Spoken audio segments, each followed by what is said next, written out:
Apparently, I was listening to something today that in Europe, they're actually selling tickets to their wedding to strangers to come celebrate from you. I don't know. I've heard it on the radio this morning. Really? I didn't do my research.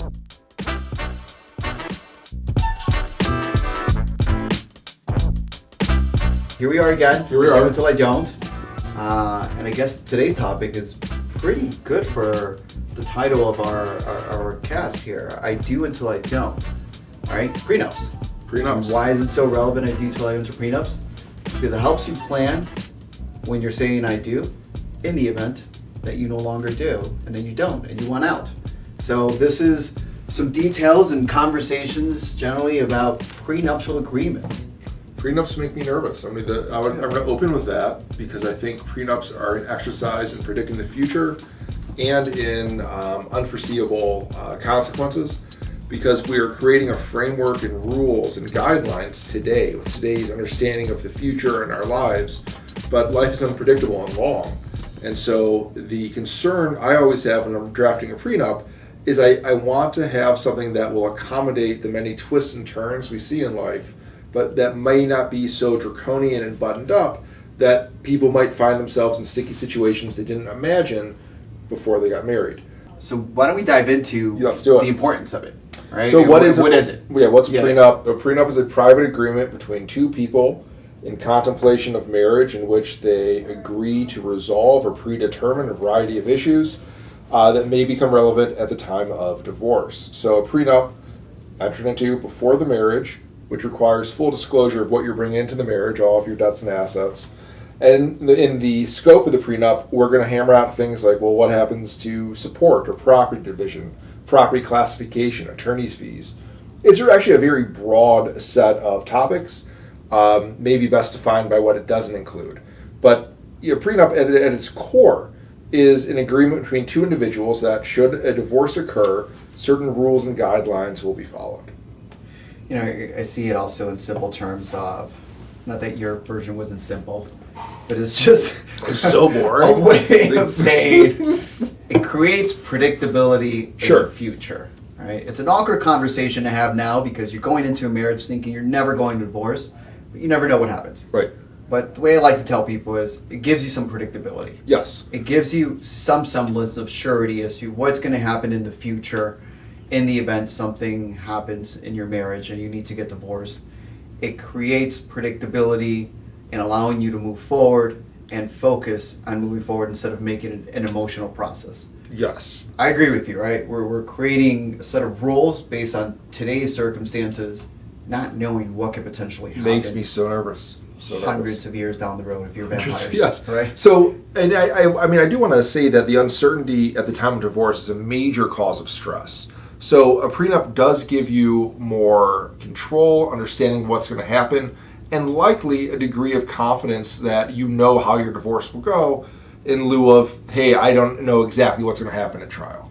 Who needs it? Is it just people that are Such a hard question. Bezos, super billionaires? Of course not, no. Does somebody who just got out of college and just got married and has no kids and no assets, do they need one? Does it matter if you have $1 to protect or if you have $100,000 or $1 million to protect? Well, let's do the lowest hanging fruit first. One of the most common prenup arrangements I see, or two of the most common, the first would be a second marriage.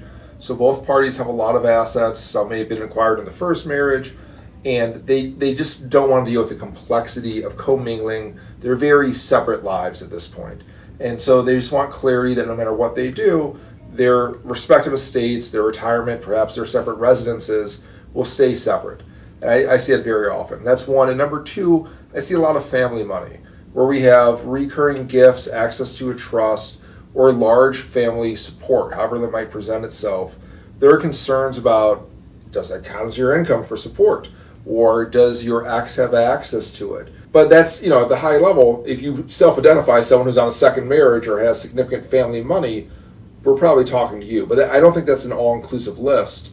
So now that I took the easy examples, let me put you on the spot and say, who else, I would say anyone that just got out of college. I like that. I would say young marriages. Okay. I would say people on their second marriage Sure. or third marriage, right? And let me start off with the young couple, Yeah. right? Just got out of college. I doubt they have positive assets. Of course. Right? I'm sure that they don't have significant cash flow at this time. But when you do this, you're thinking about the future, Yep. 10, 15, 20 years from now.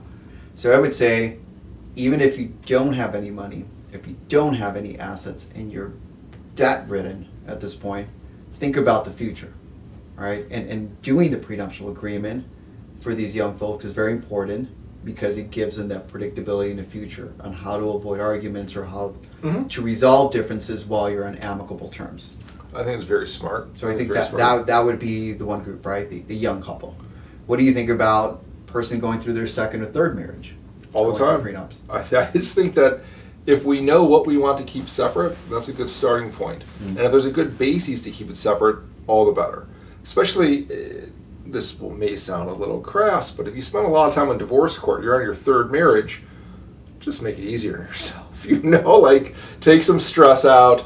Let's assume this one's good, but just in case, do the agreement. You'll probably save a lot of time and stress, and it's nice to know that everyone's on the same terms. I think one of the things that a prenup does, ideally, is it forces conversations about difficult issues. Like, hey, this is great, everyone's getting along, but what does it look like if we're not getting along, or if things aren't so great? And could we agree on how to resolve that, or if not, how to separate? And the prenup kind of forces that conversation when tensions are low, like Marvin, like you mentioned. And I think it's a good way to kind of dive into these more difficult topics. Not that I think everyone should go and have difficult topics tonight with their spouse, but, the things left unsaid sometimes can be significant. And it might be better just to air it out and have those frank talks. I think the important thing to gather from that is prenups are relevant to everybody and anyone. There's no prenups are just for people who are very wealthy, or people who are looking to go to university and expect to do well, or people that are in their second, third marriage. It can be anyone that needs any form of predictability, any form of protection, any form of stability, and perhaps peace of mind, because it does give you some peace of mind to an extent. It does. I'm going to say a lot of bad things about prenups later in this video about the pitfalls, but if it's done well, I completely agree with you. It's taken out a lot of the anxiety and uncertainty in this process, and I do agree it's good for anyone. So prenups are not just for certain people. Prenups are for everybody and anyone looking to create protection and to have predictability in the future. It's just forward thinking. Let's talk about what a prenup can and can't do, because I said, okay, you guys need a prenup, and we end the video, they're going to say, oh, that's great, we need a prenup, but for what? The prenuptial agreement cannot include anything regarding parenting time. It cannot resolve, address, or impact child support. Nope. It cannot be done under duress, and we'll get into that. And it cannot be unconscionable. Right, we'll address those particular things. Yeah. That's generally sort of the big topics that prevent the 100%. Enforcement of a prenup. So it seems that the only things that you can't do are very finite and limited, which then leads us to what can you do? It's huge, isn't I think it? it's infinite. That's where I get freaked out. You can add everything and anything under the sun in this universe and any black hole, right? Yeah. Whatever it is, and include it into your prenuptial agreement. Now, what that means is you can create sunset clause, which determines when the agreement becomes void and null and no longer effective after X period of time or upon certain conditions. You can create an agreement that either party waives maintenance, even if you're both educated and working now, and 20 years from now, one person decides to be a stay-at-home parent. You can resolve that, and therefore, if 20 years from now you're making $50 million a year and the other person is a stay-at-home parent, they could potentially be SOL, right? And no maintenance. That is a great example of one of my big concerns is spousal support waivers, because it presumes that the current dynamic, the current income disparity and career statuses of the people today will continue in some kind for the next several decades without interruption or variance. That does happen, right? But I don't know how often. And so complete spousal support waivers kind of presume both people will be able to support themselves. And what that also presumes is that no one gets very sick, no one leaves the workforce for childcare duties, no one's family pulls them out for family care, no one has to relocate or lose their job due to AI or technological changes, that the companies they work for don't fold. They're big bets. And sometimes they're right. There's a lot of couples who that decision is right for, the waiver of support. But it's not for everyone, and that goes to the unintended consequences. That's interesting, right? Because you are making a lot of assumptions based on your current circumstances, and the courts do uphold that. 100%. They uphold it because they say you had full disclosure, Yep. you were of sound mind, you weren't forced into the entry of this document, presumably you understood it, or Hopefully. you were given proper advice. And what's interesting is, Josh, that even if you did not secure an attorney at the time that you signed that agreement, the courts have said, well, you had the opportunity Exactly. to obtain counsel and get proper advice, and you chose not to do it on the assumption that you understood its terms. And so if you sign it and later on you get divorced and there's a waiver clause, it can be held valid. The thing I also want to say is that prenups are modifiable, right? So you can go with your partner and you can create an addendum, a signed addendum. Typically the document itself will say how to modify it, but a written signed addendum almost will always work here. But verbal agreements aren't going to hold up. So you're, like in your example, you say, oh, I'm going to leave the workforce and take care of the kids. Oh, okay, we'll figure it out later. Well, the relationship deteriorates. You never figured it out. You go to divorce court, you say, well, I had all these assurances. This was my thinking and understanding. The prenup governs. And so that arrangement that you entered into, which no longer really fits your life, is still the governing standard. And that sort of stuff drives me nuts. I love sunset clauses. I love things which may help the parties adjust the terms over time. I'm hard-pressed to think of arrangements that I could create today that I'd want to strictly apply to my life in 20 years. So, one of the other things that prenups are also important for is to protect non-marital assets. Hugely important. Right. That's one of my And favorite it's- uses of it. And it's various iterations of it, right? Such as if you sell a property that you had before the marriage and buy something else, right? Does it lose its non-marital identity? And if you buy it during the marriage, no. If there's cash flow resulting from your non-marital assets, Huge you issue. protect that. Yes. If you, shall we say, inadvertently put the non-marital property in joint name, does it lose its Inadvertently? yeah. Does it lose its non-marital identity?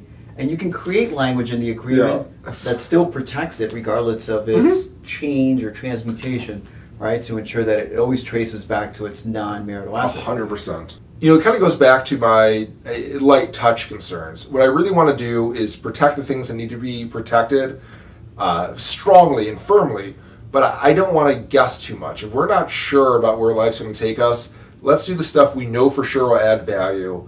You can always, amend it later. But really, I think that, I think it's going to be creative. I think it's going to be light. So I want to talk to you about enforceability. Sure. Okay. So, we talked about disclosures and we talked about some of the contractual concerns we have when drafting, including duress. Duress, I think, is a common complaint in prenups. You hear it a lot because when you have that full disclosure, you have the attorney, you're kind of pinned. And so one of the few things people can grasp for, and it almost never works, is claims of duress. So what does duress look like in a classic example for the signing of a prenup? I think duress really is very limited. And the very limited circumstances that the argument of duress has succeeded is when someone was not given fair notice of the agreement, when you're walking down the aisle and it's presented to you at the last minute without an opportunity to discuss, negotiate, counter, or understand the terms of the agreement. And that almost never happens because there's always plenty of opportunity, there's always ample time that it's being presented. So it's very rare that you find a prenuptial agreement undone as long as you had sufficient notice to review it and it wasn't provided to you literally at the very last second as you're walking down the aisle. Under those circumstances, the court would say that's duress, you were forced to do it, you had no choice. Under circumstances where you've had months, years, weeks, days to review it and were aware of the concept of a prenup, That's not considered. The one that is concerning is the term unconscionability. Oh, God. What does that mean, right? Because that's so subjective.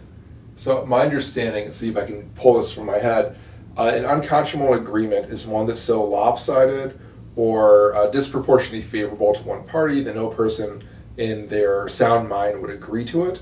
I believe unconscionable terms also don't have to favor one party. They can just be draconian in nature. But I believe it's a reasonable man standard on this.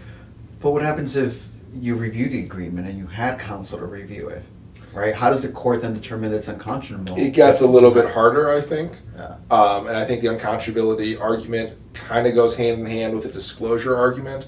I think if you're fully advised and you know what's happening, you have an attorney, you have a chance to negotiate and edit, the unconscionability argument becomes a little bit tougher.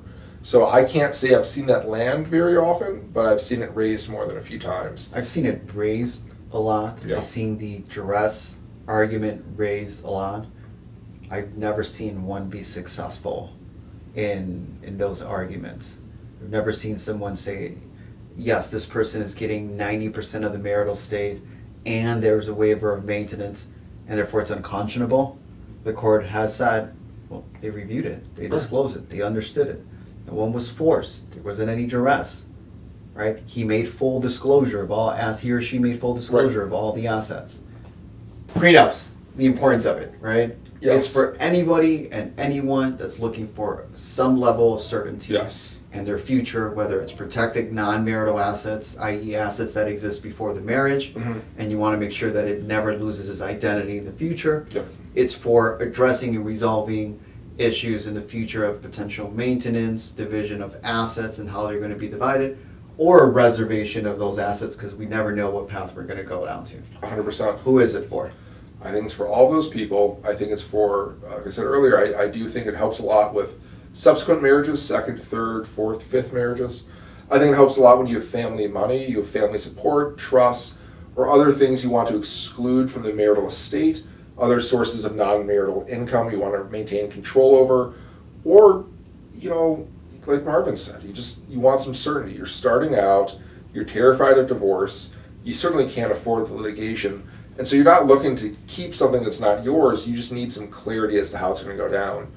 And I think it's also a wonderful tool to get as creative as you want to Yes. get if both parties are amenable to a creative solution. Whether Yes. one person wants to get more than they potentially can get in a divorce case, or whether one person is willing to accept that creative solution that the other person presents in Yes. exchange for something and not just giving away the horse and cart. 100%. Okay? Well, thank you for everyone for watching. All right.